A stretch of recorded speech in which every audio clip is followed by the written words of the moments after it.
सनातन धर्म में अनेक संप्रदाय हैं। इन संप्रदायों की बात करने से पहले संक्षेप में जानते हैं धर्म क्या है। धर्म का वास्तविक अर्थ है दायित्व या भगवान द्वारा बताए गए नियमों का पालन करना। इन नियमों का पालन करना ही वास्तव में धर्म है। धर्म हमारे स्वभाव में ही होता है। कालांतर में धर्म का अर्थ इसके वास्तविक अर्थ से बिल्कुल अलग कर दिया गया। ग्रंथों में उल्लेखनीय है कि भगवान द्वारा जो नियम बताए गए हैं, इस दृष्टिकोण से सनातन धर्म ही वास्तविक धर्म है। सनातन धर्म में प्रमुख 4 संप्रदाय बताए गए हैं, परंतु कहीं कहीं पर 5 संप्रदायों का भी उल्लेख मिलता है। तो आइए सबसे पहले समझते हैं संप्रदाय क्या है। संप्रदाय और धर्म में बहुत अंतर है, या फिर यूं कहें कि दोनों में कोई समानता नहीं है। धर्म का अर्थ, जैसा कि हम आपको अभी बता चुके हैं, व्यक्ति का स्वभाव, उसकी प्रवृत्ति, उसका दायित्व और भगवान द्वारा बताए गए नियम का पालन करना है। वहीं संप्रदाय एक मत है जिसे एक व्यक्ति विशेष द्वारा संचालित किया जाता है। विभिन्न संप्रदायों का उद्देश्य तो एक ही है, परंतु उनके पथ अलग हैं। सबका उद्देश्य है ईश्वर तक पहुंचना, परंतु विभिन्न संप्रदाय भिन्न भिन्न रास्तों को अपनाते हुए भगवान के साथ योग करते हैं। दोस्तों, यहाँ हम केवल सनातन धर्म के संप्रदायों की बात कर रहे हैं। कृपया इस जानकारी को किसी और धर्म या संप्रदाय से जोड़कर ना देखें। इस वीडियो में हम 5 संप्रदायों का वर्णन करेंगे। तो आइए जानते हैं सनातन धर्म के कौन से मुख्य संप्रदाय हैं। वैष्णव संप्रदाय। भगवान विष्णु की आराधना करने वाले भक्त वैष्णव संप्रदाय का अनुसरण करते हैं। शास्त्रों में भगवान विष्णु के कुल 24 अवतार बताए गए हैं, जिनमें मुख्य अवतार 10 हैं, जिन्हें दशावतार भी कहा जाता है।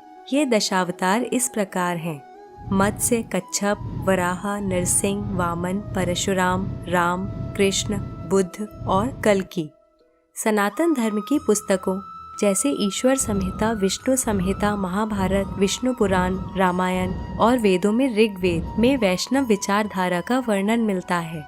वैष्णव संप्रदाय के अंतर्गत 4 संप्रदाय हैं, जिनके नाम क्रमशः श्री संप्रदाय, ब्रह्म संप्रदाय, रुद्र संप्रदाय और कुमार संप्रदाय हैं। इनके अतिरिक्त इस संप्रदाय के बहुत से उप संप्रदाय भी हैं, जैसे सखी, वैरागी, राधा वल्लभ, गौड़िये, रामानंद, दास आदि।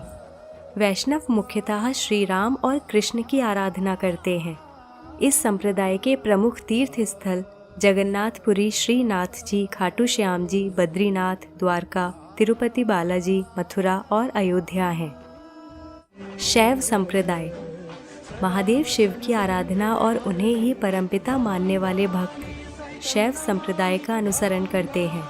इस संप्रदाय में आत्मशुद्धि के लिए अनुष्ठान किया जाता है। उल्लेखनीय है कि 12 रुद्रों में प्रमुख रुद्र ही शंकर, महादेव, शिव और भोलेनाथ आदि नामों से जाने गए। मान्यता है कि महादेव अपनी अर्धांगिनी मां पार्वती के साथ कैलाश पर्वत पर विराजमान हैं। शैव संप्रदाय के प्रमुख ग्रंथ शिव पुराण, श्वेताश्वतरा उपनिषद, आगम ग्रंथ आदि हैं। इनमें शिव जी के अनेक अवतारों का वर्णन मिलता है, जिनमें महाकाल, तारा, भुवनेश, षोडश, भैरव, छिन्न मस्तक गिरिजा, धूमवान, बगलामुखी, मातंग और कमल नामक मुख्य अवतार हैं। इन सभी अवतारों का संबंध तंत्र शास्त्र से है। शैव संप्रदाय के प्रमुख तीर्थ स्थल 12 ज्योतिर्लिंग अमरनाथ, केदारनाथ, रामेश्वरम, कैलाश मानसरोवर और सोमनाथ हैं। शाक्त संप्रदाय।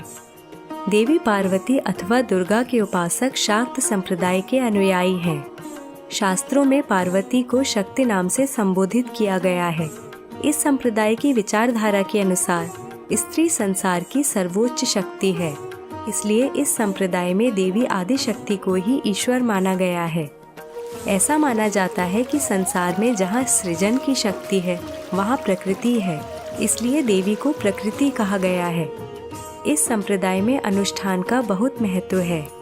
शाक्त संप्रदाय का प्रमुख ग्रंथ श्री दुर्गा भागवत पुराण है, जिसके अंतर्गत दुर्गा सप्तशती भी आता है। दुर्गा सप्तशती का पाठ बहुत महत्वपूर्ण बताया गया है। अधिकांश लोग नवरात्रि में सप्तशती के अध्यायों का पाठ अवश्य करते हैं। शाक्त संप्रदाय के प्रमुख तीर्थ स्थल कोलकाता का काली घाट, गुवाहाटी का कामाख्या मंदिर आदि हैं। स्मार्त संप्रदाय। सर्वप्रथम ईश्वर ने वेदों का ज्ञान ऋषि मुनियों को सुनाया था।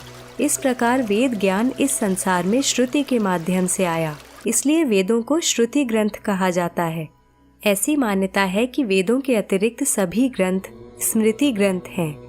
इन ग्रंथों के ज्ञान को स्मृति के आधार पर प्रचारित किया गया।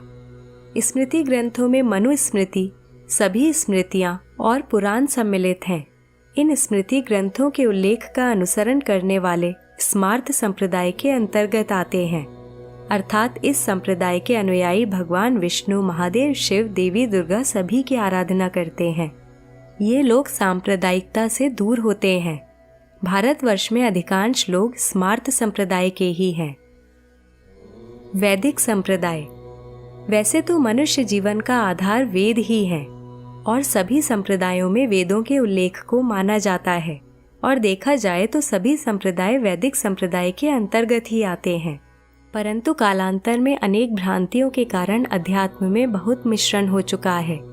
वैदिक संप्रदाय का अनुसरण करने वाले पूर्णतया वेदों को ही मानते हैं।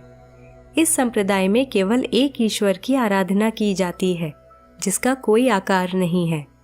कबीर, जिन्होंने अपने दोहों के माध्यम से लोगों के विचारों को जागृत किया, वैदिक संप्रदाय का ही अनुसरण करते थे। गुरु गोविंद दो खड़े काके लागू पाय,